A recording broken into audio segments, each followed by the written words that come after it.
al candidato presidencial Abelardo de la Espriella.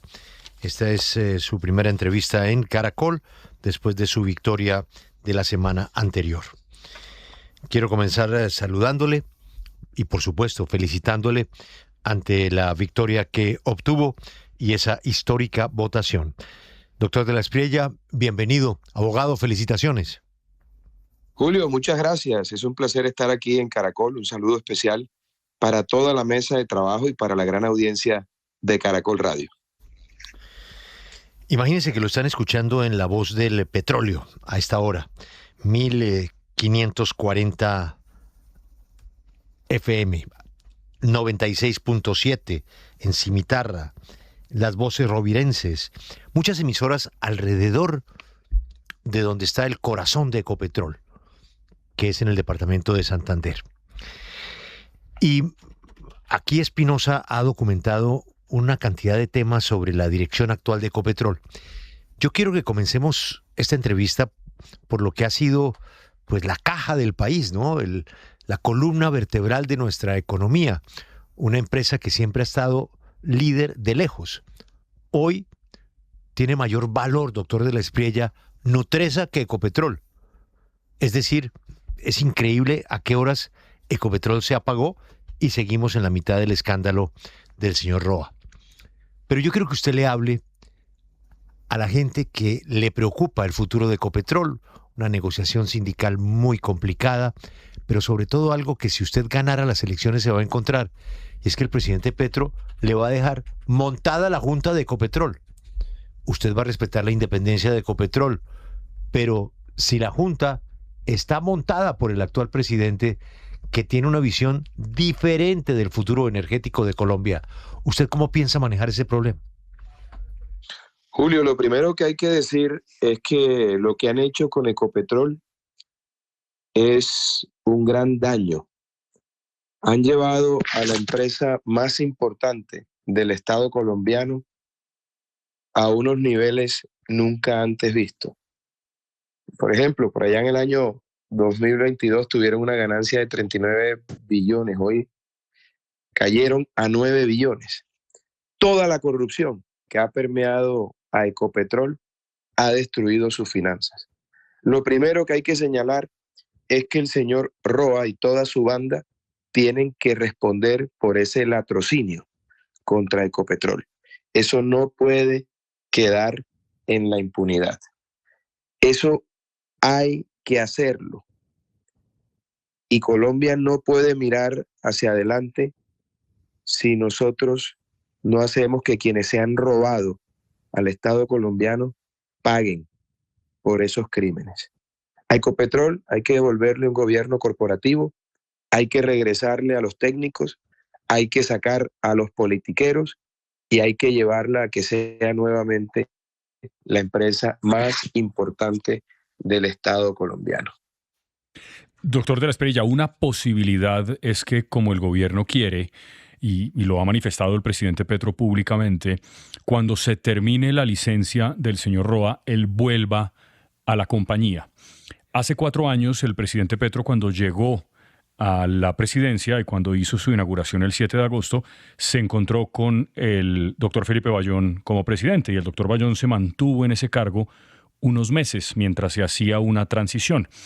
Hipotéticamente, si usted asume la presidencia el 7 de agosto y el señor Roa está de nuevo en la presidencia de Ecopetrol, ¿usted qué haría?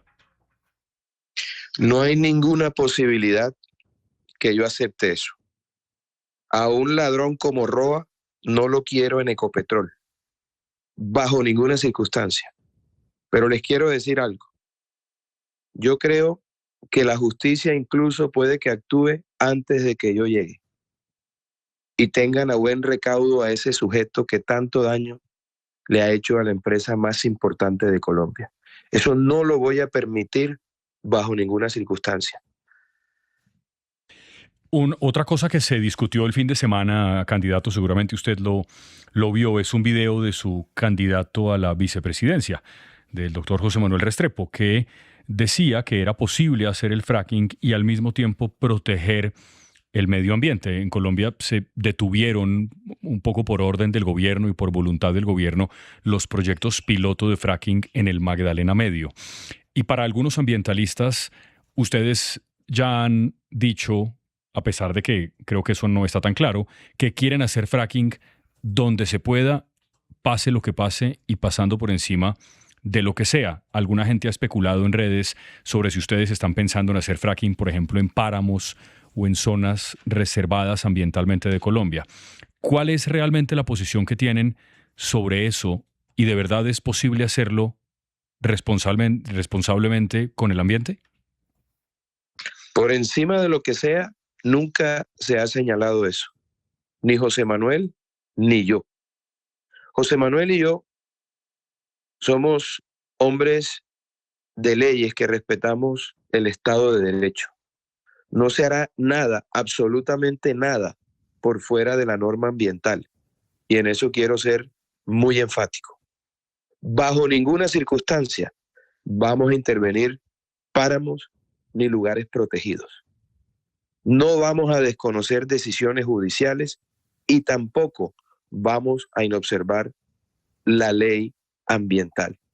Lo que hemos dicho es que si nosotros queremos recuperar las finanzas de Ecopetrol y queremos recuperar las finanzas de Colombia, la economía colombiana, tenemos que activar el motor más importante de la economía, que es el sector mineroenergético y de hidrocarburos. Es imposible pensar en cerrar el hueco fiscal, incluso en crecer, si no activamos ese primer motor de la economía colombiana. Y eso tiene que hacerse de manera responsable con el medio ambiente. Y hemos dicho que para aumentar esa producción de 700,000 barriles que hoy tiene Ecopetrol a 1.300.000, pues hay que implementar el fracking. Y el fracking, mucho se dice sobre el fracking, pero poca gente sabe qué es en realidad un fracking o qué es el fracking. En realidad es una obra civil. Si usted hace un edificio o hace un puente o hace una casa con los cimientos adecuados y de la forma adecuada, pues esa casa, ese puente, esa construcción no se cae. Nosotros estamos convencidos de que un fracking responsable no afecta bajo ninguna circunstancia el medio ambiente, porque, insisto, es una obra civil. Después de la tecnología militar, la tecnología más precisa y de mejores resultados es la tecnología de petróleo. Si ese fracking se hace con la empresa adecuada, nunca va a haber afectación, porque, insisto, es una obra civil que si se hace correctamente no tiene por qué afectar el ecosistema, el medio ambiente. Quiero ser enfático.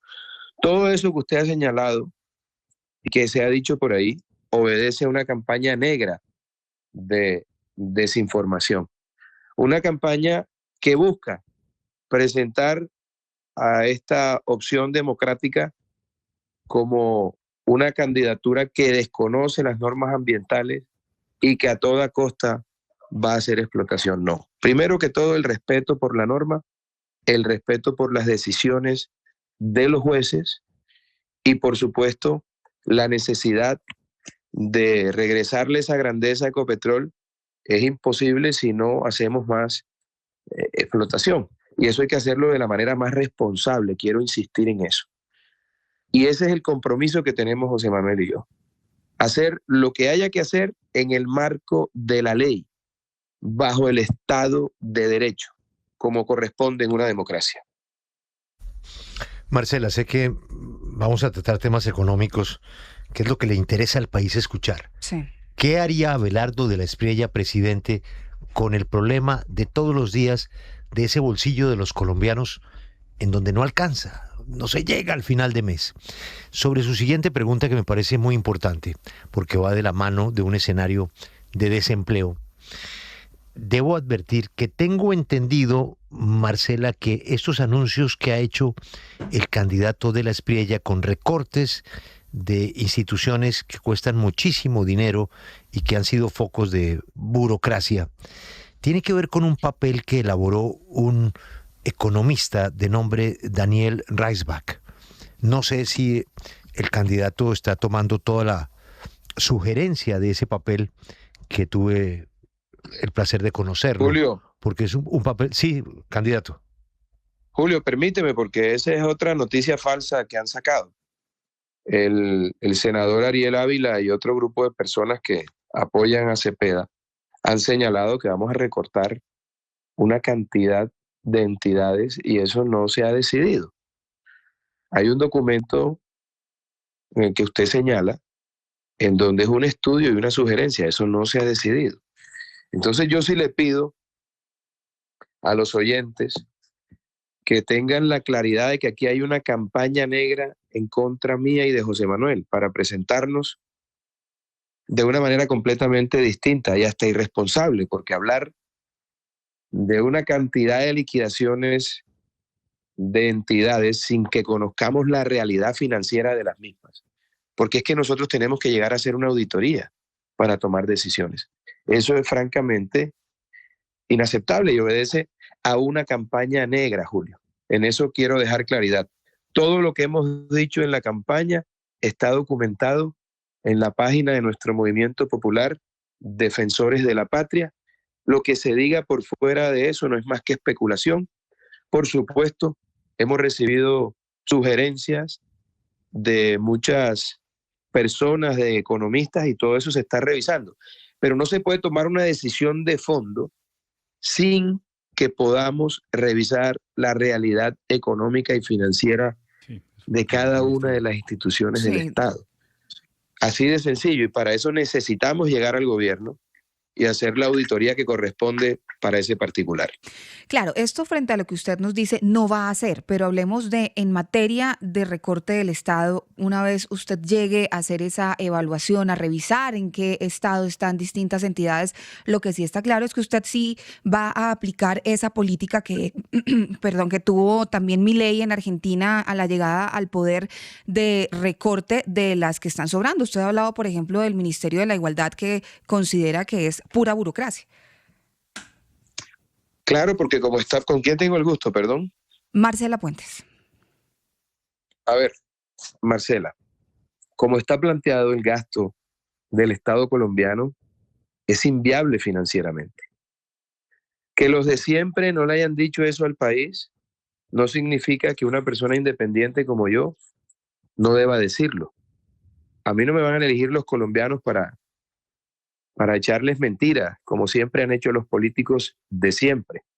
Tal cual está planteado, el gasto es inviable financieramente. Y entonces hay que hacer una reducción en la burocracia que además está duplicada. Hay que eliminar entidades con funciones superpuestas. Hay que disminuir los gastos de funcionamiento. Por ejemplo, los que no son prioritarios, los vehículos, los viáticos, las consultorías innecesarias. Hay que fusionar instituciones que tienen hoy competencias similares. Hay que digitalizar trámites para reducir costos administrativos. Hay que fortalecer la lucha contra la corrupción. Eso es muy importante para que la plata no se pierda. Hay que reducir los gastos protocolarios y los privilegios de altos funcionarios. Eso hay que revisarlo todo. Y tenemos que ser responsables con Colombia.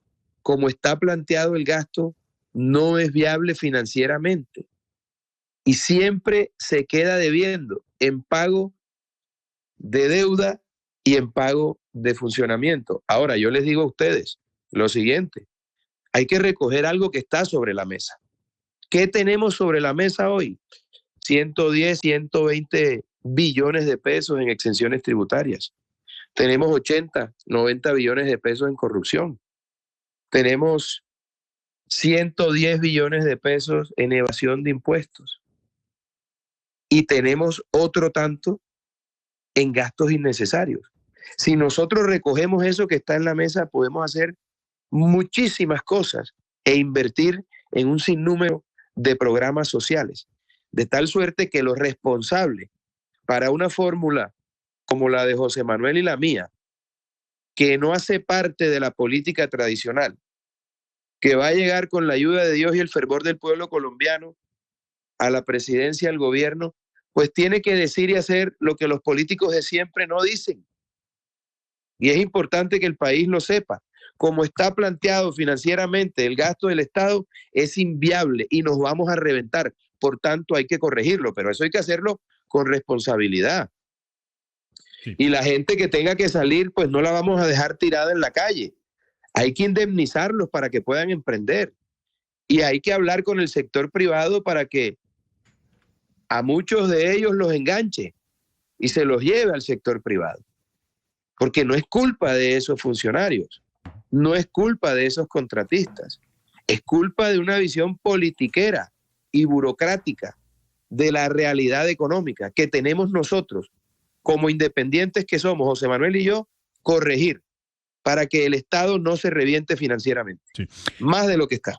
Candidato, circuló también durante estas últimas horas un fragmento de un video suyo en el que usted dice o habla de la posibilidad de dolarizar la economía. El video completo incluye algo que ese video que se hizo viral no muestra, y es que usted dice, pero ese camino es muy complicado, yo lo que propongo es que los colombianos puedan tener cuentas en dólares Ahí está la para respuesta, protegerse. Espinosa. ¿Usted me puede explicar cómo es lo de la dolarización para que quede claro del todo? Espinosa, pero ya usted ha dicho que ha quedado claro. Cogieron un pedazo, un fragmento del video y lo descontextualizaron. El video completo lo que dice, a mí me gustaría la dolarización. Ese es un recorrido muy complejo, ni siquiera alcanzan los 4 años de periodo. ¿Por qué? Porque es una moneda fuerte, elemental. Como no hay tiempo para eso, y dejo claro que no pretendo dolarizar la economía, porque yo soy realista. Es un proceso muy complejo y muy largo, y no lo dejaría yo a medio camino teniendo en cuenta que lo que tendré son 4 años de periodo, porque yo no voy a modificar la Constitución para reelegirme. Y eso no tengo que firmarlo en mármol porque yo soy un hombre de palabra. Yo no vengo de la política tradicional. Yo soy un emprendedor. Los políticos prometen, los emprendedores nos comprometemos y tenemos palabra. Yo no me voy a reelegir, entonces le dije, como es un proceso tan complejo y tan largo, descartémoslo. Más bien pensemos en la posibilidad de que en Colombia la gente pueda tener cuentas en dólares para protegerse de la inflación. Ahí está en el video. Eso es claro. No necesita mayor explicación. Doctor Abelardo, con la reforma pensional aprobada ya y que está en vilo pues por la evaluación que está haciendo la Corte Constitucional, ¿usted la mantiene, la tumba o la cambia? ¿Con quién tengo el gusto? Juan Diego Elvira, doctor Abelardo. Hola Juan Diego, encantado de Muy buenos saludarlo. días. Juan Diego, no. Lo que propongo yo es presentar un nuevo proyecto. Pero antes de decirles en qué consiste el proyecto, lo más importante es lograr un blindaje constitucional para que el ahorro de los colombianos no pueda ser tocado por ningún gobierno, ni por el mío, ni por ningún gobierno. Que no ocurra lo que está pasando con el gobierno Petro. Eso es fundamental, blindar el ahorro de los colombianos. ¿Qué vamos a proponer nosotros? Bueno, un proyecto de ley que modifique la ley 2381 para garantizarle mayor libertad de elección a las personas en el sistema pensional colombiano. ¿Qué es lo que establecería ese proyecto como primera medida? El acceso al pilar semicontributivo, para que sea completamente opcional. Las personas que no cumplan los requisitos para pensionarse en el pilar contributivo podrán elegir entre si reciben la devolución de sus aportes o acogerse voluntariamente a una renta vitalicia. Y en segundo lugar, lo que busca el proyecto es que introduce la libertad para que la gente pueda elegir en la cotización de ese pilar contributivo o al régimen público, que es hasta, creo, 2 y pico salarios mínimos, o que los afiliados puedan decidir si cotizan todo su ingreso en un fondo privado. Por supuesto que vamos a presentar ese proyecto y por supuesto que vamos a proteger el ahorro de los colombianos, Juan Diego. Candidato, usted escogió un vicepresidente que es un gran economista, es un profesor, fue ministro de Hacienda, de Comercio, pero al mismo tiempo usted nos ha contado que su vicepresidente va a cubrir otros frentes. Por ejemplo, los temas internacionales a donde usted no piensa viajar. Usted se va a quedar en Colombia y va a tratar de gobernar cada mes en un departamento distinto para escuchar los problemas de la gente. O sea que el doctor Restrepo va a estar de trabajo fuerte, sobre todo en esas preocupaciones económicas que él también domina.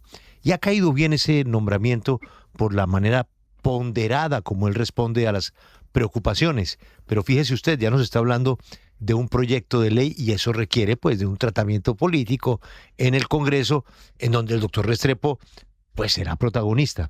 Fíjese usted que ya conocemos el equipo económico del candidato Cepeda. Usted de pronto se va a reservar ahorita a hablarnos de equipo económico, pero no sé. Espinosa, para ver si el doctor Abelardo se anima a contarnos un poquito de qué perfiles ha pensado para su equipo económico, además del doctor Restrepo. ¿Quiénes serán los del equipo económico de Iván Cepeda? Tenemos estos nombres confirmados, Julio. Primero, no es una sorpresa, Clara López, la senadora, secretaria de gobierno de la alcaldía, candidata a la presidencia, la conocen creo que todos los oyentes. Jairo Villabona, exdirector de la DIAN de este gobierno hasta enero pasado. Darío Restrepo, Mario Valencia, Simón Gómez, que habló con nosotros hace poco, Flor Ester Salazar, María Mercedes Maldonado, Paula Díaz, Diego Carrera. Y probablemente, Julio, hay un nombre más de una persona que es funcionaria pública actualmente y que no está mencionada en esta lista, pero que se sumaría a ese equipo económico del candidato Cepeda. Doctor Abelardo, ¿quiénes serán los suyos? Julio, lo primero que quiero decirles es que me voy a rodear de los mejores, tal cual lo hice con José Manuel Restrepo. Yo a José Manuel lo había visto 2 veces en mi vida. No éramos amigos, hoy lo somos, muy cercanos hoy. Yo no lo escogí por moda, por cálculo político. Lo escogí con un alto sentido de responsabilidad por el país. Las personas que están votando por el señor Cepeda, lo cual es válido en democracia, les quiero dejar esta reflexión. La primera función de un vicepresidente, que es la función constitucional, es reemplazar al presidente en caso de faltas temporales o absolutas.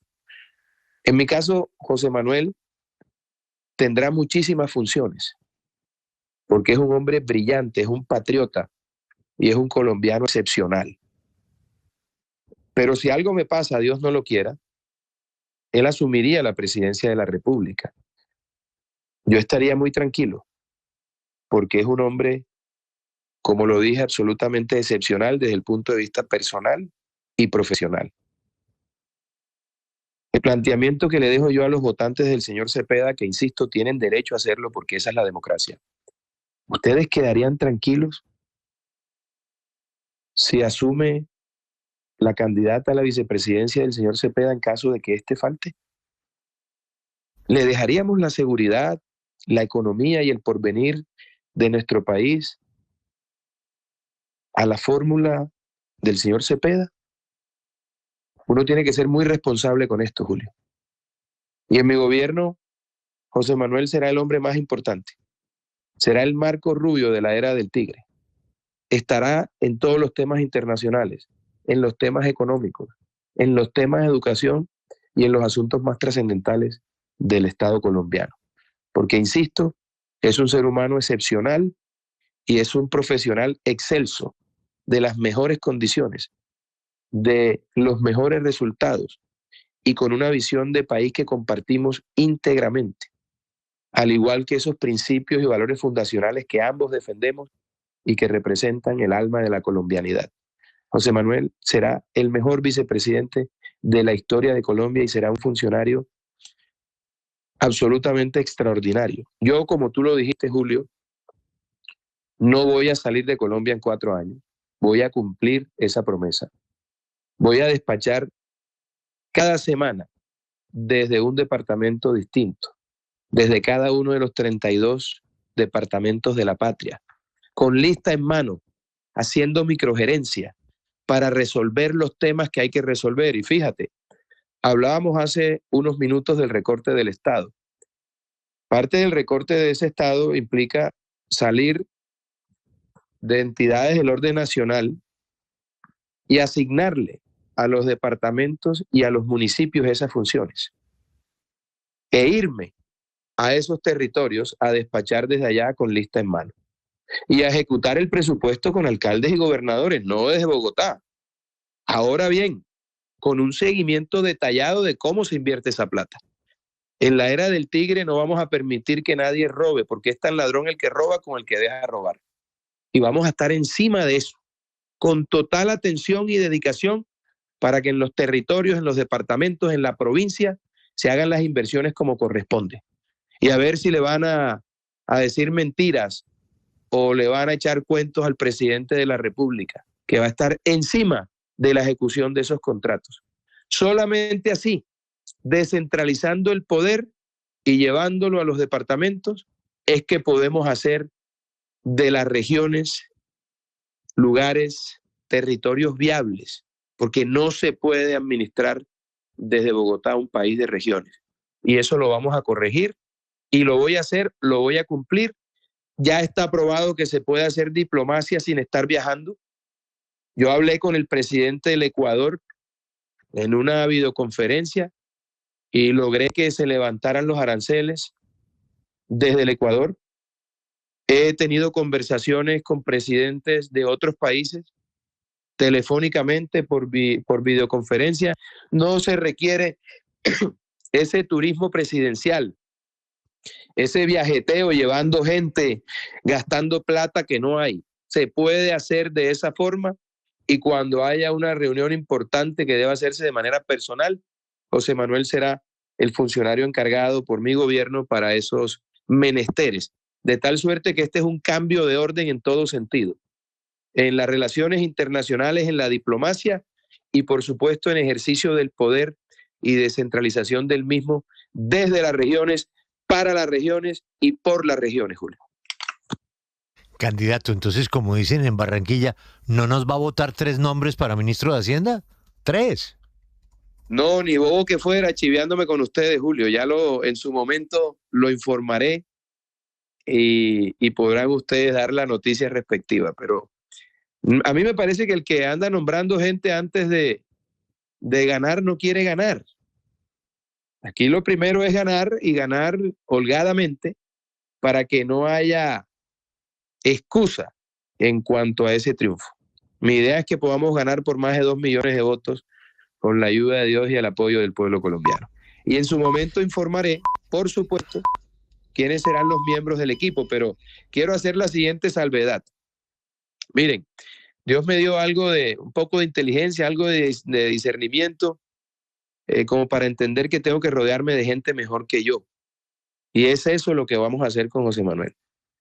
Un gabinete excepcional, de los mejores, gente libre, sin compromisos, sin presiones, que no sea susceptible a las presiones de nadie para que hagan lo que corresponde en beneficio del pueblo colombiano. Yo soy un candidato, Julio, independiente en lo político. Yo no tengo jefes políticos. Mi único jefe es el pueblo colombiano. Soy un candidato independiente en lo económico. Esta candidatura no ha sido patrocinada por los grandes grupos económicos y de poder. Soy un hombre de provincia, soy un hijo del Caribe que ha llegado a descentralizar el poder. Y me estoy rodeando de los mejores y además de eso tengo el carácter para hacer lo que Colombia necesita que se haga en sus horas más oscuras. Por eso invito a los oyentes a que reflexionen. Yo no soy el mejor candidato.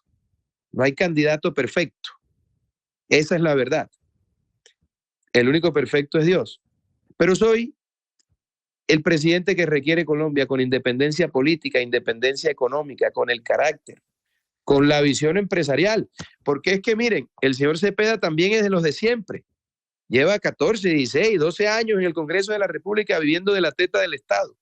Nunca ha administrado ni siquiera un parqueadero. No sabe lo que es generar riqueza. No sabe lo que es crear un puesto de trabajo. No sabe lo que es montar una compañía y padecer con toda esta regulación, con todos estos impuestos, lo que es hacer empresa en Colombia. Hombre, la empresa más importante del país es el Estado colombiano y no puede ser manejada por gente que nunca ha generado riqueza, que siempre ha vivido de la teta del Estado y que no sabe lo que es pagar una nómina. Candidato, le están escuchando en Radio Catatumbo, le están escuchando en este momento en Caracol Sevilla, le están escuchando en Platina Estéreo, en Condoto, y le podría dar más nombres de apartados rincones de nuestra geografía donde le están escuchando, en Maguar Estéreo, que es Caracol Mocoa, en Puerto Leguízamo, pero le están escuchando en el Guaviare, en Calamar, desde Guaviare Estéreo, en San José del Guaviare, en Caracol Guaviare. ¿Por qué le hablo del Guaviare? Allá hay 2 policías y 2 funcionarios de la Fiscalía secuestrados por un grupo irregular que quiere hacerles un juicio. Y pasa el tiempo y no pasa nada. Y esto se lo podría repetir a usted de muchos puntos de la geografía, como lo hicimos en Puerto Leguízamo, en donde la gente entiende que la autoridad son los grupos al margen de la ley. ¿Usted cómo va a acabar con eso? Julio, has mencionado algo muy importante porque fíjate, en esos sitios en donde el narcoterrorismo manda, allá los números no mienten. Por ejemplo, la votación atípica en Cauca, en Nariño, en Chocó, en el Guaviare, fue más del 70% a favor de Cepeda, en 100 y pico de municipios que están bajo el control de grupos narcoterroristas. 100 de esos municipios, Julio, están en la lista de alertas de la Defensoría del Pueblo. Aquí ha surgido un nuevo fenómeno, es la narcopolítica. Ahí se está presionando a la gente a punta de fusil y eso no obedece a una situación fortuita. El régimen de Gustavo Petro desmoralizó y desfinanció a la fuerza pública para empoderar a sus aliados del crimen, del narcoterrorismo, y por eso está ocurriendo lo que está ocurriendo. Por eso ha surgido la narcopolítica, por eso presionan a la gente a punta de fusil y por eso el señor Cepeda sacó la votación que sacó en esas zonas rojas. ¿Qué es lo que corresponde hacer? Regresar las cosas a su orden, a lo que deben ser los bandidos perseguidos por la fuerza pública o a buen recaudo de la justicia y la gente trabajadora con libertad para votar y decidir su futuro. Es eso precisamente lo que vamos a hacer en la era del tigre. Esto en un gobierno de Cepeda sería mucho peor, porque esa gente quiere favorecer a Cepeda. Todo el crimen organizado está apoyando a Cepeda, porque saben que con ello, con Cepeda, tendrán falsos procesos de paz, tendrán gabelas, tendrán toda suerte de posibilidades de seguir en la impunidad. Conmigo hay 2 opciones: sometimiento o caer bajo las leyes y las armas de la República. No hay de otra, Julio. Y eso es precisamente lo que hay que corregir. Por eso digo yo que estamos frente al fenómeno de la narcopolítica. Grupos narcoterroristas presionando para que se vote por el señor Cepeda. ¿Cómo lo hicieron? Para que se votara en las parlamentarias por la lista del pacto histórico. Doctor de la Espriella, usted promete recuperar la seguridad en 90 días, con decretos. Yo no he prometido eso, Juan Diego. Esa es otra noticia falsa. Lo que he dicho yo es que tengo un plan de choque para que en 90 días demos con la captura o se les pueda dar de baja a 10 cabecillas importantes del narcoterrorismo y del crimen organizado. Yo no he dicho que voy a arreglar el problema de seguridad en 90 días. Esa es otra noticia falsa. Es un plan de choque para dar captura a 10 bandidos de alto perfil y para empezar a retomar los territorios como corresponde. Sí, se lo preguntaba, doctor de la Espriella, pues porque ese fue objeto de un debate reciente y se lo preguntaron al actual ministro de Defensa, Pedro Sánchez, sobre ese plan de choque Pero estoy diciendo que lo que dice el señor Sánchez, que vive desubicado y que es un ministro de defensa de pacotilla, es que yo iba a resolver el tema de la inseguridad en Colombia en 90 días. Falso. Es un plan de choque que tiene como objetivo lo que ya le he señalado. Imposible recuperar la seguridad de un país de 2 millones de kilómetros cuadrados con 32 departamentos, 3 cordilleras, las guerrillas narcoterroristas más antiguas del mundo y todos los problemas habidos y por haber, como la minería ilegal, como la extorsión, como el hurto, el secuestro en 90 días. Eso es un imposible. Esa es otra mentira más amplificada por ese ministro de pacotilla de defensa que tiene Colombia, que gracias a Dios sale dentro de poco. Quiero cambiarle de tema, candidato, y que hablemos de la oposición, porque usted dijo una frase que ya ha tratado de explicar, pero en todo caso ha generado controversia y en distintas entrevistas a integrantes del pacto histórico aquí en estos micrófonos han dicho que les preocupa lo que va a pasar con la oposición si usted gana la presidencia. Usted habló de destripar a la izquierda y lo que dicen los integrantes de la coalición de gobierno es que usted, si gana, se va a dedicar a perseguir y casi que a aniquilar a esa oposición. ¿Qué responde? Yo no he escuchado aquí en la W, ojalá lo hayan dicho, pero no lo he escuchado porque no me han pasado la nota, que se haya dicho nada sobre las amenazas de muerte que pesan sobre mí todo el tiempo, incluyendo la amenaza de muerte de la pareja de una de las hermanas Pizarro, que dijo que a mí había que desaparecerme. Sin embargo, noto que usted está muy preocupada por un vocablo que utilicé y que expliqué en su cuarta acepción. No, es que yo esté interesada, candidato, es una pregunta y no la lleve a un terreno en el que no la estoy poniendo. Déjeme aclarar porque es importante que la audiencia entienda esto. Ya yo he explicado sobradamente el término destripar, pero si a alguien no le gustó, pido excusas por eso, lo retiro. Pero cuando me refería a ese término y ustedes cogen la entrevista completa, dije, y lo que quería decir era que había que acabar con ese relato de la izquierda. Y señalé puntualmente, en el marco de la Constitución y la ley. Los invito a que escuchen la entrevista completa. Eso fue en la FM. Entonces, sí, eso se ha explicado clarísimamente. Y se ha sabido también de muchas amenazas de muerte en mi contra y yo no veo a los medios escandalizados por eso. Pero bueno, digamos que eso es paisaje ya. Con respecto a su pregunta, la respuesta es muy concreta. No importa si eres de oposición o no, si estás en el marco de la ley, tendrás todo el respaldo, el apoyo y la protección del gobierno. No importa si eres de la oposición o no, o si eres negro, blanco, indio, si estás por fuera de la ley, seas quien sea, te va a caer todo el peso de la ley. La oposición tendrá garantías. Y si ellos actúan en el marco de la ley, tendrán todo el respaldo para ello. Si ellos pretenden incendiar el país, destruir la infraestructura, atacar la vida, honra y bienes de los ciudadanos, desafiar y hacerle daño a la fuerza pública, recibirán todo el peso de la mano de hierro del gobierno de Tigre.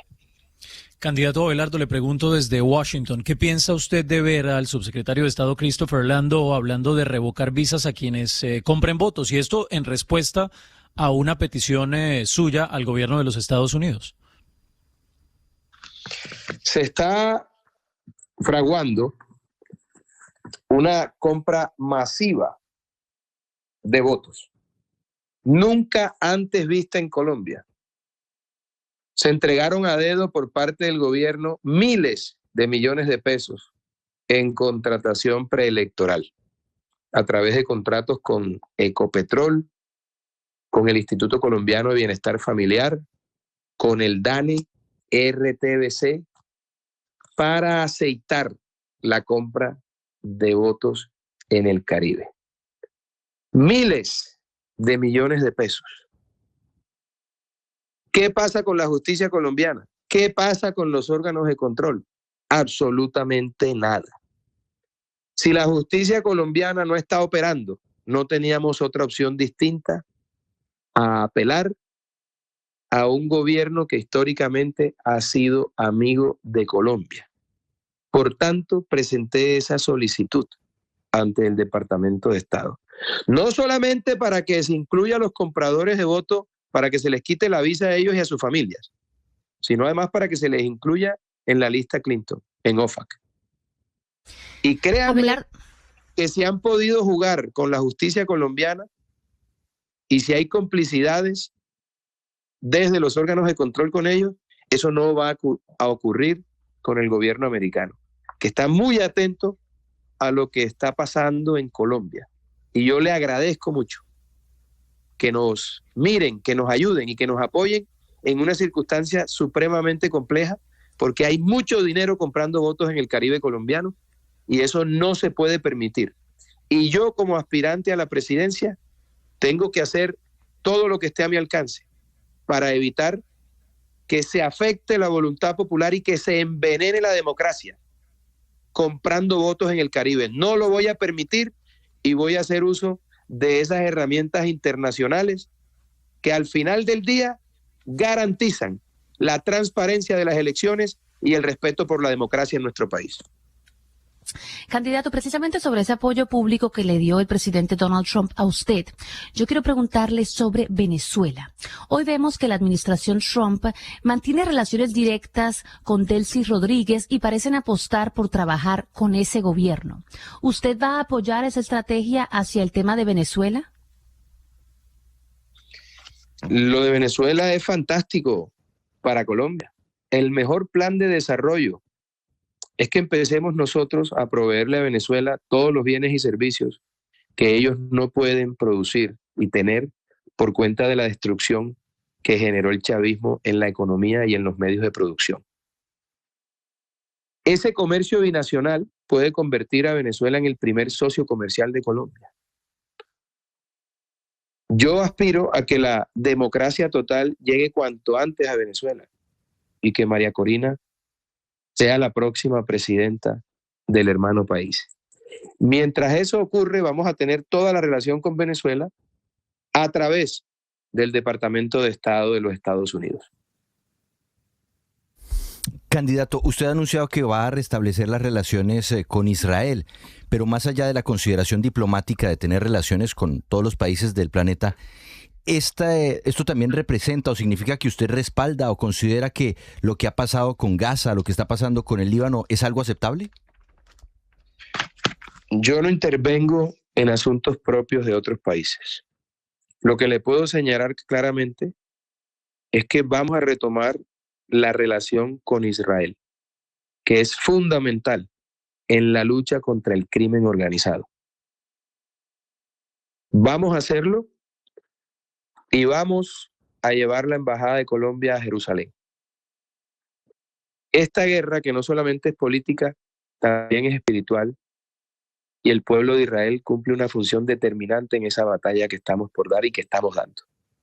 De tal suerte que Israel es un aliado fundamental, estratégico para Colombia, y esas relaciones serán retomadas con mayor fuerza y con más compromiso a partir del 7 de agosto. Señor candidato, el presidente viaja a la Asamblea General de Naciones Unidas, al Consejo de Seguridad que preside Colombia a Nueva York. Viaja además con una serie de restricciones impuestas por el Departamento de Estado. Pero al pisar los Estados Unidos, un periodista del New York Times seguramente le va a preguntar por las elecciones en Colombia. ¿Qué explicación se da usted que a estas alturas, que el propio candidato Cepeda reconoció el resultado, el presidente de la República siga sin reconocer el resultado de las elecciones en nuestro país? Julio, eso no tiene ningún objetivo distinto a desconocer el resultado final de las elecciones. Miren cómo salió raudo y veloz el señor Petro ayer a reconocer un triunfo en Perú que todavía no ha sido decretado por la autoridad electoral. Mientras que aquí en Colombia se ha negado a reconocer mi triunfo en primera vuelta, que fue contundente. Más de 10.367.000 votos. Por lo cual estoy muy agradecido y honrado con el pueblo colombiano. Pero esa es la estrategia de Petro, no reconocer las elecciones. El señor Cepeda hasta ayer reconoció ese triunfo. Están jugando al policía malo y al policía bueno. Y es porque saben que están derrotados, porque saben que Cepeda tocó techo, que las posibilidades del Tigre aumentan cada día más y están allanando el camino precisamente para desconocer el resultado final.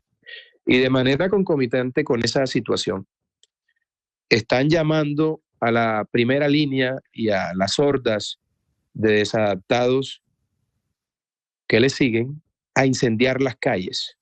Ya hemos visto lo que está pasando en la Universidad del Valle, hemos visto algunas escaramuzas en Bogotá y otras ciudades, y están preparando lo que siempre han hecho, la combinación de todas las formas de lucha. Por una parte, asusar a sus seguidores, y por otra, desconocer los resultados electorales. Y eso no se puede permitir. Y eso ha sido secundado por Cepeda. Eso no es democrático, eso no es serio, eso no es institucional. Nosotros con Cepeda nos enfrentamos al desastre para Colombia, que es lo que proponen él y Petro. Conmigo y con José Manuel, tal cual lo plantearon nuestros padres fundadores. Como dijo el libertador Simón Bolívar, libertad y orden. Y el general Santander señaló, imperio de la ley.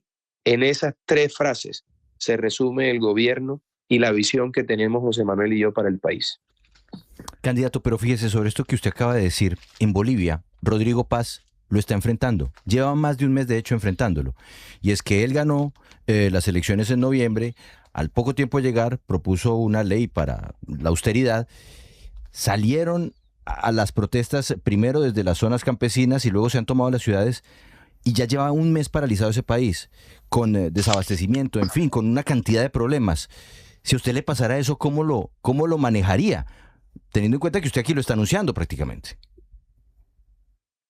Pues, ¿con quién tengo el gusto, Juan Pablo? Sí, señor. Juan Pablo, renunciar a la acción coercitiva del Estado por una amenaza de esas no es lo que corresponde. Bajo ese panorama que planteas, mucha gente podría pensar entonces, no, bueno, vamos a votar por Cepeda para que no paralicen el país y para que no pase nada. No, esa no es la solución. La solución es enfrentar cualquier levantamiento por fuera de la Constitución con la fuerza del Estado. Y yo no lo voy a dudar un segundo. Conmigo tienen el ejército en la calle al minuto, sin contemplación, si eso es lo que pretenden. Ahora bien, la gente ha perdido el miedo, Juan Pablo. La vez pasada una minoría arrodilló a una mayoría. ¿A qué invito yo a los colombianos? A que no nos dejemos arrodillar de estos terroristas urbanos que pretenden subvertir el orden legal y constitucional. Hay que salir y hay que defender a nuestras ciudades y pueblos. Y al ejército y a la policía lo propio, para que hagan su trabajo bajo la consigna de que serán defendidos por un gobierno que respeta y que protegerá siempre a la fuerza pública. No nos vamos a dejar arrodillar. Ahora bien, las condiciones de Bolivia son distintas a las de Colombia. Esa fuerza pública de Bolivia está permeada de manera muy grave por la izquierda en ese país, que ha gobernado durante tantos años.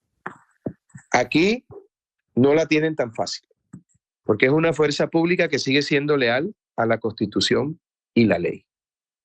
Y ese es mi llamado también para todos esos militares y policías a los que les están dando órdenes abiertamente ilegales e inconstitucionales.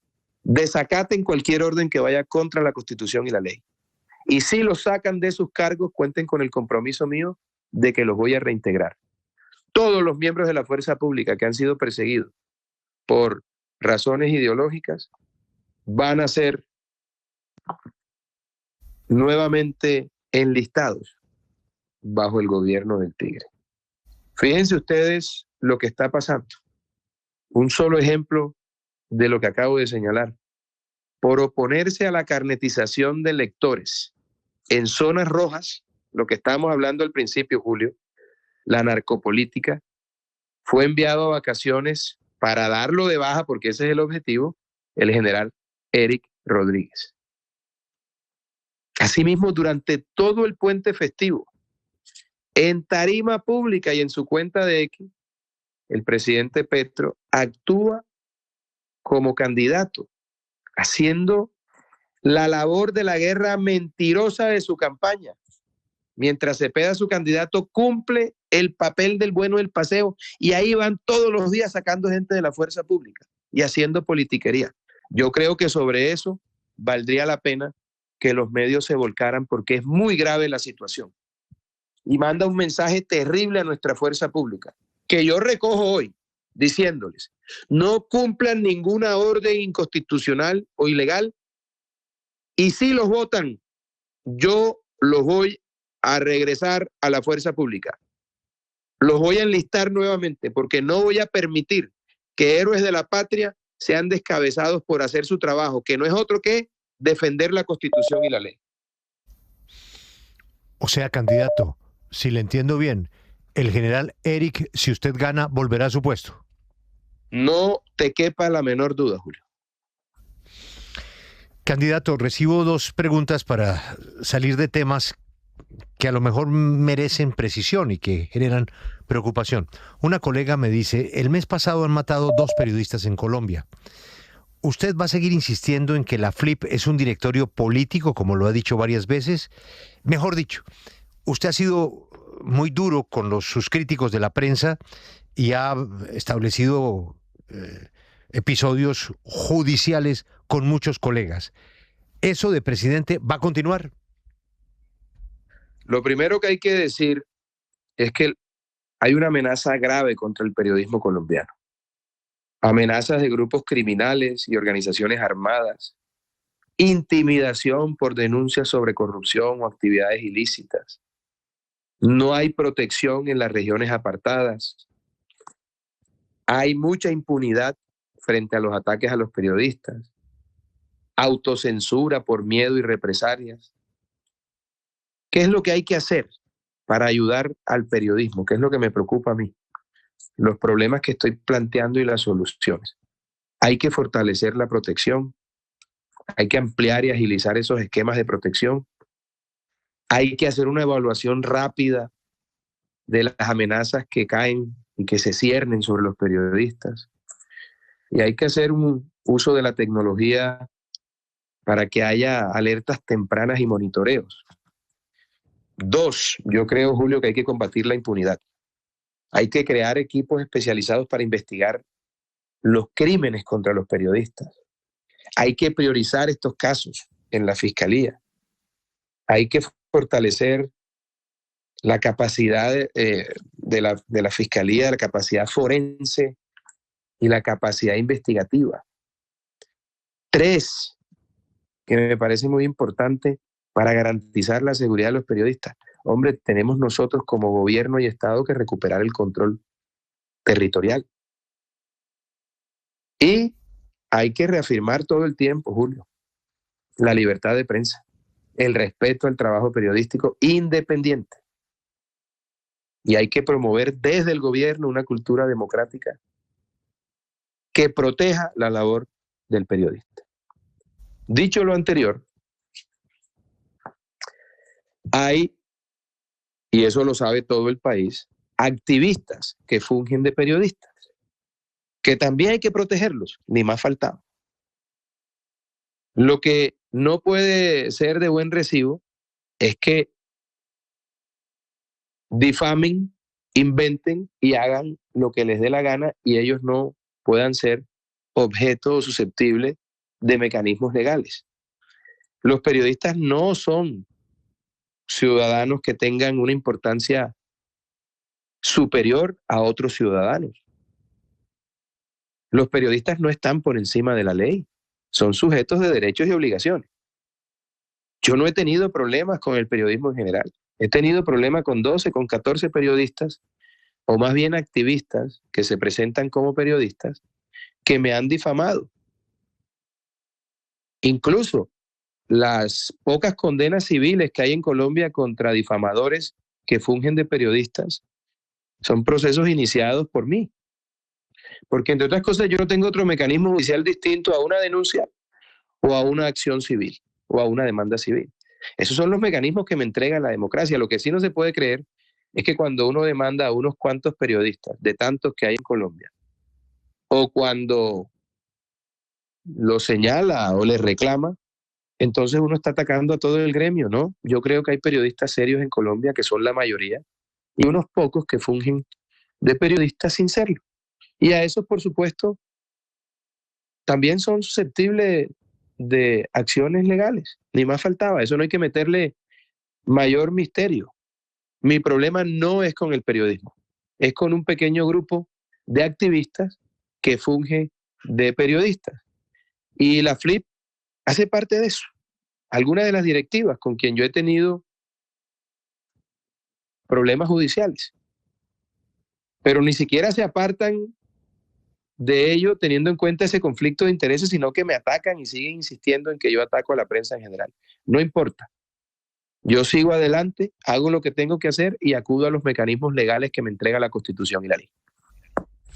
Candidato, salga de otro chicharrón de una vez por todas. La JEP.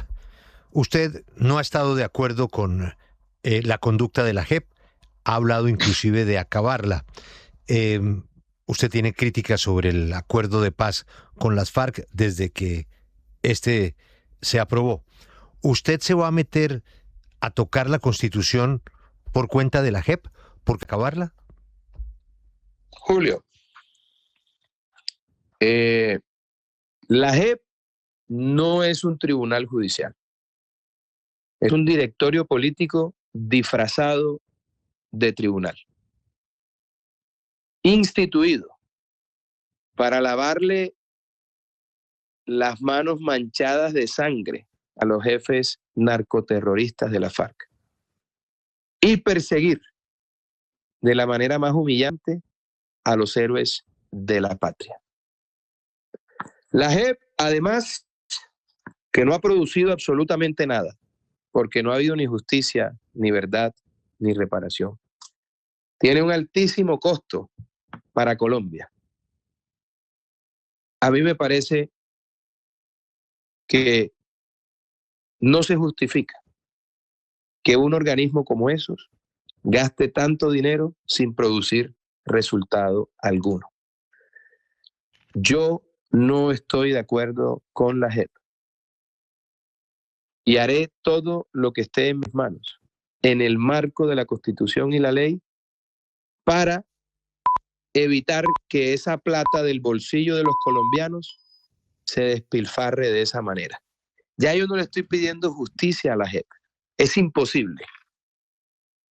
Imposible que puedan darle justicia a las víctimas. Lo que me preocupa hoy es la cantidad de plata que cuesta ese bodrio y que le podemos devolver al bolsillo de los colombianos.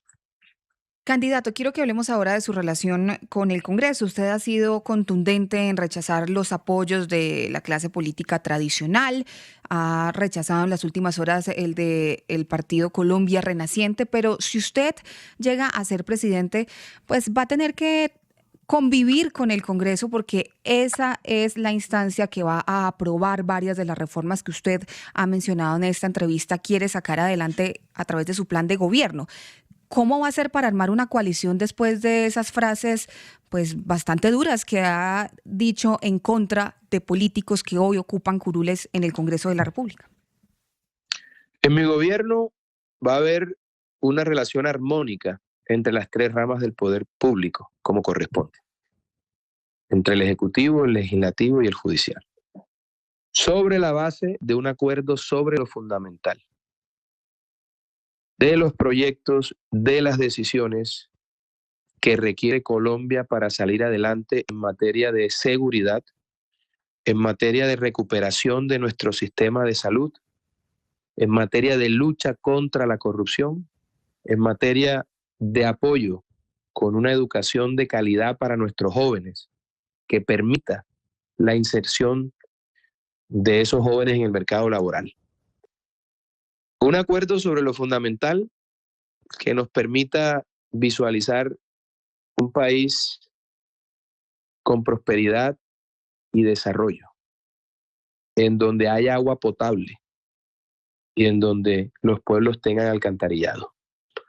Un país que sea un país de propietarios, en donde todos puedan tener acceso a una vivienda digna, con créditos justos y razonables.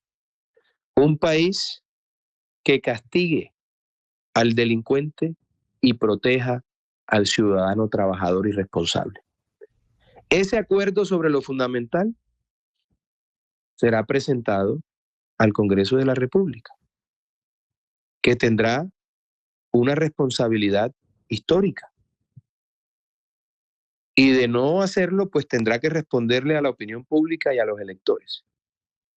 Este acuerdo sobre lo fundamental está sustentado en ideas, proyectos e iniciativas que le convienen al pueblo colombiano, a la gente, a quienes me debo yo, porque esto es un movimiento popular y son ellos los que me han traído aquí. Si el Congreso de la República no los quiere tramitar, pues tendrá que dar explicaciones sobre eso. Pero bajo ninguna circunstancia ese acuerdo sobre lo fundamental podrá estar supeditado a solicitudes burocráticas o entrega de contratos. Yo no vine con José Manuel a hacer la política de siempre. Vinimos a cambiar la política para siempre. Y el Congreso tiene que entender su responsabilidad histórica. Tiene que entender la coyuntura que atraviesa Colombia. Es imposible sacar el país adelante sin el concurso de las tres ramas del poder público. Y esto no, la situación del país no está para politiquería ni para burocracia. Esto es con responsabilidad y con decisión. Doctor Abelardo, pero usted habla de expedir una serie de decretos tan pronto llegue a la Casa de Nariño de ser elegido. Déjeme preguntarle sobre un tema muy específico y es el tema de la salud. Las EPS están en quiebra. Hay gente sin cita desde hace muchísimos meses. Gente que incluso puede morirse si no mejora el servicio de salud. ¿Cuál va a ser? Los medicamentos, Juan Diego, las filas.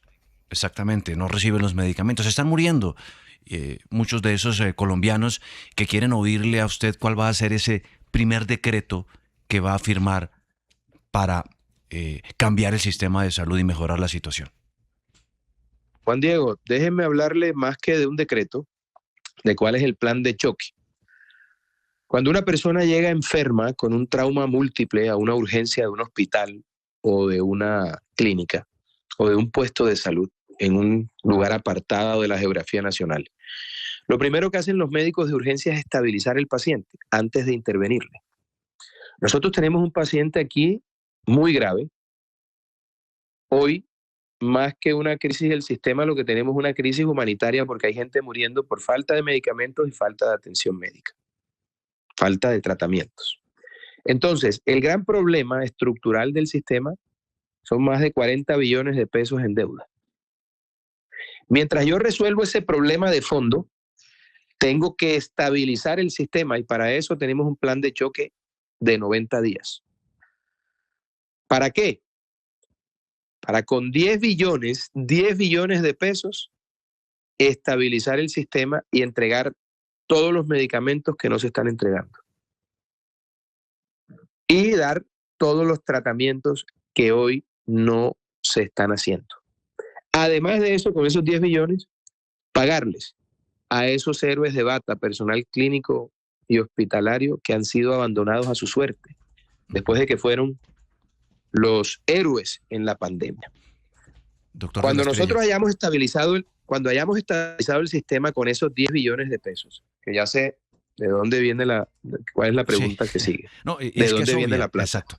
¿De dónde la va a sacar? ¿De dónde viene la plata? Mucho se ha dicho de que el gobierno, este gobierno entrega el país al borde de la quiebra, con un déficit grandísimo, y pues evidentemente usted ha planteado que va a hacer un recorte del Estado, que va a disminuir los impuestos. ¿De dónde va a sacar esos 10 billones? Ya habíamos hablado antes que hay una plata importante sobre la mesa, como recordarás. 110, 120 millones de pesos en exenciones tributarias, 80, 90 billones de pesos en corrupción. Otro tanto muy importante en despilfarro y 110 billones de pesos en evasión. Allá hay una plata importante. Pero además en el presupuesto general de la Nación, en ADRES también hay recursos. Es más, la revisión de unos recursos que han sido asignados al sistema, tenemos esa cuenta con José Manuel, la plata está y se puede conseguir. Y con esos 10 billones de pesos, yo empiezo a pagar los tratamientos y a dar la medicina y a pagarle a los médicos. Y cuando haya estabilizado el sistema, en 90 días, ojalá Dios mediante antes, voy a resolver el problema de fondo de los 40 billones de pesos. Yo soy capaz de sentarme en la misma mesa con los usuarios, con los aseguradores, con los prestadores del servicio, con las entidades que participan en esta ecuación para buscar una solución a ese tema financiero de cerca de 40 billones de pesos.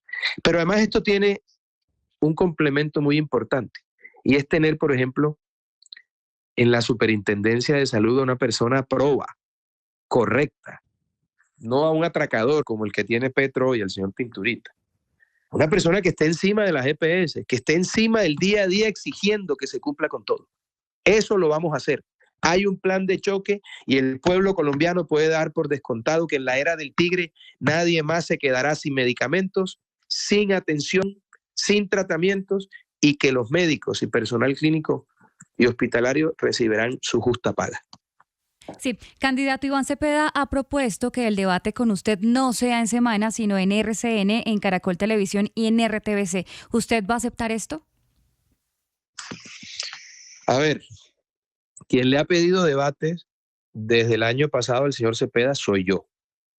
Ahora que está mal en las encuestas, 7, 8, 9 puntos por debajo, está desesperado porque yo le salga un debate. Bajo unas condiciones que él plantea. Que en realidad en una democracia las condiciones de un debate las ponen los periodistas, no los entrevistados, los candidatos. Eso es absurdo. Pero como él ha puesto condiciones, yo le he dicho que voy donde sea, pero que es necesario que el país nos escuche a él y a mí y también a los candidatos a la vicepresidencia. Así que yo estoy listo, bajo esos preceptos. Pero insisto, quienes deberían poner aquí las condiciones son los medios de comunicación. Ahora, ustedes recordarán que al principio de esta campaña el señor Cepeda dijo que él no asistía a debates. Durante 6 meses le pedí que debatiera conmigo y no lo quiso hacer. Ahora sale y pone condiciones y todos los días enreda la pita. Yo no tengo problema, que vaya con papelitos, que lleve asesores, lo que quiera. Pero es importante que el país escuche debatiendo también a los candidatos a la vicepresidencia. Porque es que, insisto, la función constitucional primaria, única incluso, de un candidato a la vicepresidencia, es reemplazar al presidente en caso de falta temporal o absoluta. Así que me parece muy importante que el país nos escuche a Cepeda y a mí y también a los candidatos a la vicepresidencia. Bueno, pero yo creo que usted está dando noticia. Usted va a donde le digan, propuso un sitio, si no es ese, donde le digan no hay problema. Pero lo que sí oigo que condiciona es que vayan con los vicepresidentes. Pero por supuesto, porque esto es lo responsable. O que se haga un debate paralelo con los vicepresidentes. O mejor ese mismo día, porque luego van a salir con que la señora Quilcue no va a querer ir. Entonces, vayamos los 4 a un debate y se le hace preguntas a los vicepresidentes y a nosotros los candidatos a la presidencia. Lo que es igualdad no es ventaja, querido Julio. Sí, a lo mejor también no descartar un escenario universitario con preguntas de la gente, como se hace el Town Hall en los Estados Unidos. Maravilloso, maravilloso, maravilloso. Candidato, yo recogí un análisis de un especialista en mercadeo político que se llama Ángel Becasino y me impactó mucho lo que dijo. Él prácticamente dice, y algunos coinciden con él, que a usted el que le está haciendo la campaña es Gustavo Petro, porque al candidato Cepeda lo han llevado a cometer una cantidad de errores, pero que el candidato, como usted lo ha dicho, es Petro y él quiere seguir como jefe de la oposición. Y si gana Cepeda, se le acaba la oposición. Entonces él lo que quiere es que gane usted. ¿Eso le suena? Yo no creo, porque Petro sabe que conmigo va a pagar por todo el daño que ha hecho. Yo voy a llegar a hacer una auditoría al gobierno, Julio, para determinar cuánto fue lo que se robaron, dónde se lo robaron, quién se lo robó y a dónde llevaron el dinero. Eso no va a quedar en la impunidad y a eso es lo que le tiene miedo a él. Amén, por supuesto, del proceso que se está tramitando en una corte del Distrito Sur de Nueva York.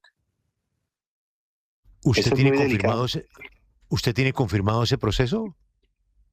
Julio, ese proceso está andando. Te voy a poner el siguiente ejemplo, Julio. ¿Tú sabes cuántos colombianos han sido extraditados por conversar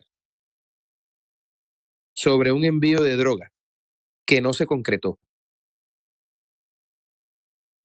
¿Sabes cuántos? Eso es lo que se llama conspiración, ¿de acuerdo? No tiene que materializarse. Hay muchos colombianos que fueron extraditados por sentarse a hablar de un envío de drogas que nunca ocurrió. Estamos claros en eso, ¿verdad? Sí, señor. Fue lo que le pasó a Fabio Ochoa. Se llama conspiración. ¿Tú qué crees que va a pasar con un presidente que le entregó el Catatumbo al narcoterrorismo para montar ahí una zona franca de narcotráfico? Y que le ha dado todas las gabelas a narcotraficantes para no extraditarles y para que sigan delinquiendo y enviando droga a Europa y a los Estados Unidos. ¿Qué crees que va a pasar? Pues esperaremos conocer el proceso, porque lo buscamos y no lo encontramos. Debe estar en una etapa preliminar que usted tiene la posibilidad de conocer, pero que nosotros desconocemos, porque al contrario, el presidente lo que defiende en su deseo de salir de la lista OFAC es que contra él no hay ningún proceso vigente en ninguna corte y que por el contrario, él es el presidente que más gente ha extraditado. Sí, bueno, una cosa piensa el burro y otra el que lo está aperando, hermano, el que lo está ensillando. Vamos a esperar a ver qué pasa. Pero ya estamos volviendo al Abelardo que conocemos, porque llevamos una hora con un Abelardo respondiendo sobre la realidad del país, con mucha seguridad sobre el futuro de los temas que le preocupan. Pero Julio, déjame decirte unas cositas que no quiero que se queden en el tintero.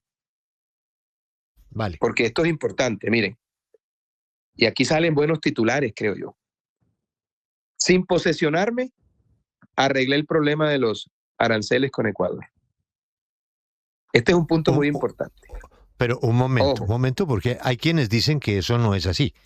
Que el problema con Ecuador coincide con su llamada telefónica, pero que era una orden de la comunidad andina que Colombia debía cumplir. Falso. Es la hora que Colombia ni siquiera la ha cumplido. Por eso depende de los gobiernos.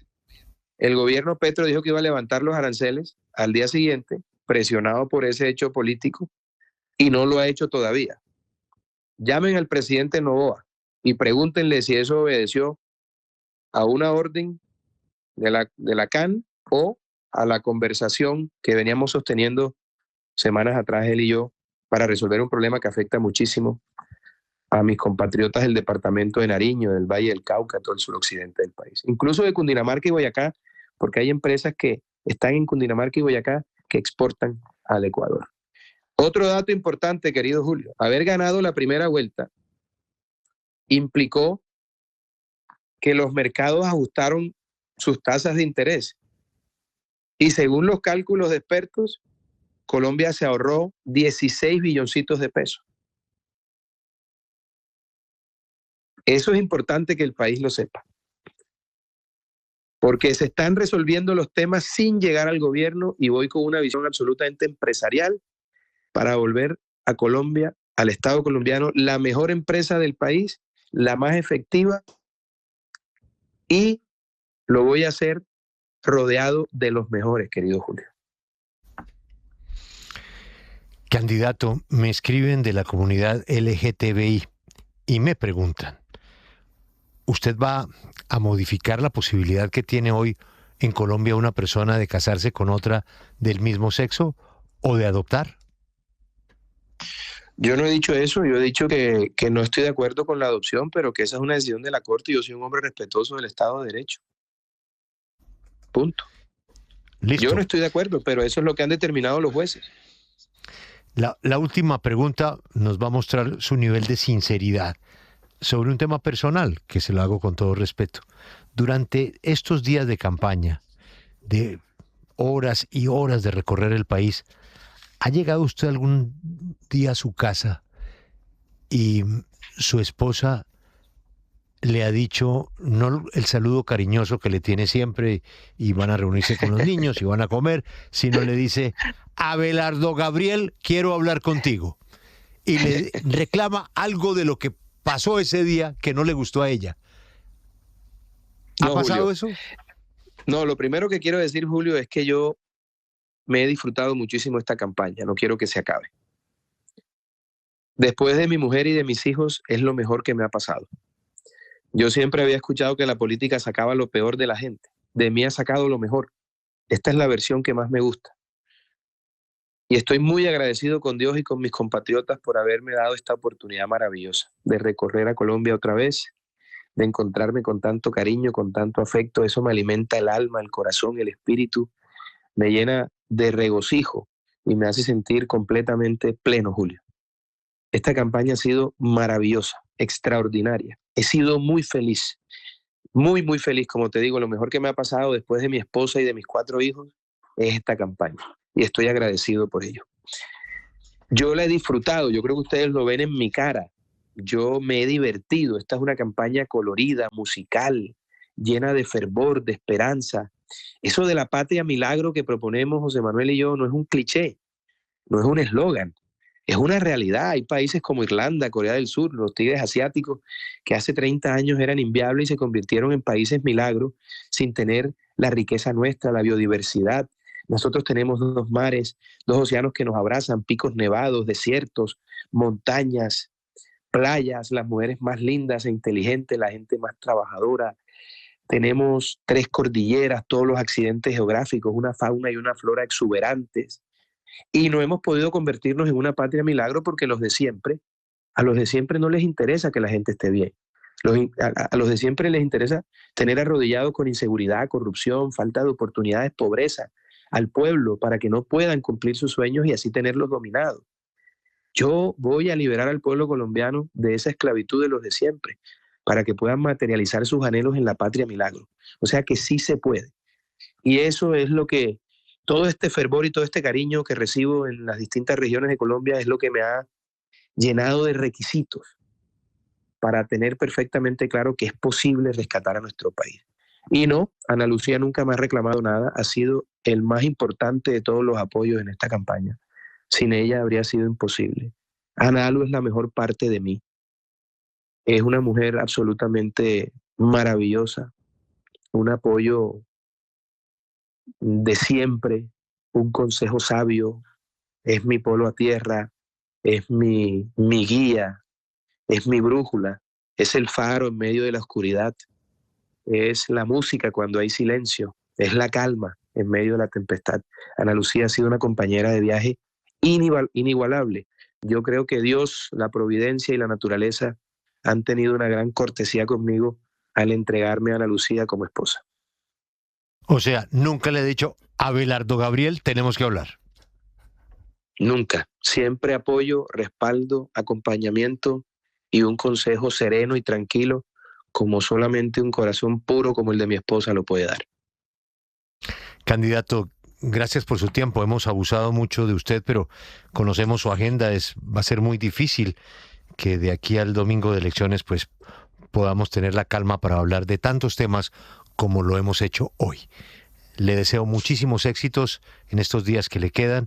Un saludo muy especial para su familia y gracias por atendernos aquí en 6 AM de Caracol. Feliz mañana. Julio, muchas gracias. Un mensaje final. Miren, nunca en la historia de la política un candidato había rechazado una y otra vez a los partidos políticos, a los políticos corruptos, a los indeseables. Nunca un candidato a la presidencia, había rechazado dinero y había sido independiente del todo. Nunca había llegado a este momento de la elección un candidato privilegiando solamente al pueblo colombiano. Nunca se había hecho política de la forma en la que la estamos haciendo José Manuel y yo. Esta es una gran oportunidad para Colombia que tenemos que aprovechar. Créanme que vamos a transformar a Colombia y la vamos a llevar a ese lugar de grandeza que se merece, que es la patria milagro. Y ahora, Julio, si me permites, 2 avisos parroquiales. El primero, estaré hoy en Cartagena, en la Plaza de la Aduana, en una gran manifestación, a las 4 de la tarde. Allá espero al pueblo bolivarense, con entusiasmo, con alegría, con patriotismo. Y mañana estaré en mi tierra, en Montería, en la Plaza María Varilla, también en la tarde. Y el domingo, el gran cierre en la Ciudad Milagro, en donde vamos a empezar a construir la patria milagro, en Buga. Gracias, Julio, por esta oportunidad. Un saludo a la mesa nuevamente de trabajo y a toda la audiencia de Caracol. Hoy más que nunca el Tigre está firme por la patria. Pónganle este 21 de junio la raya al Tigre. Sí, pero me están preguntando de la campaña porque estaban oyendo su anuncio y están muy contentos de poder llegar al debate. Me preguntan quiénes son los contactos, quién será el compromisario de su campaña para coordinar el debate. Mi jefe de campaña, Joaquín Gutiérrez Caballero. Listo. Y el estratega de la campaña, Carlos Suárez. Joaquín Gutiérrez, Carlos Suárez, claro, importantísimo. Carlos Suárez, ok. Al ministro del Interior no lo meto en esto, ¿no? Al doctor Mauricio Gómez Amín, ¿no? No. Mételo también, por supuesto. ¿Lo meto como futuro ministro del Interior o simplemente como jefe de debate? Mauricio estará conmigo en el gobierno porque es un tipo excepcional. Miércoles. Es un gran ya, un ministro. Ya, primer ministro. Los pocos políticos que han tenido una carrera transparente, limpia, sin un solo escándalo. Y eso que viene del Partido Liberal. Listo. Primer ministro que logramos. Firme por la patria, Julio. Y que viva Colombia siempre, libre y en democracia. Gracias, candidato.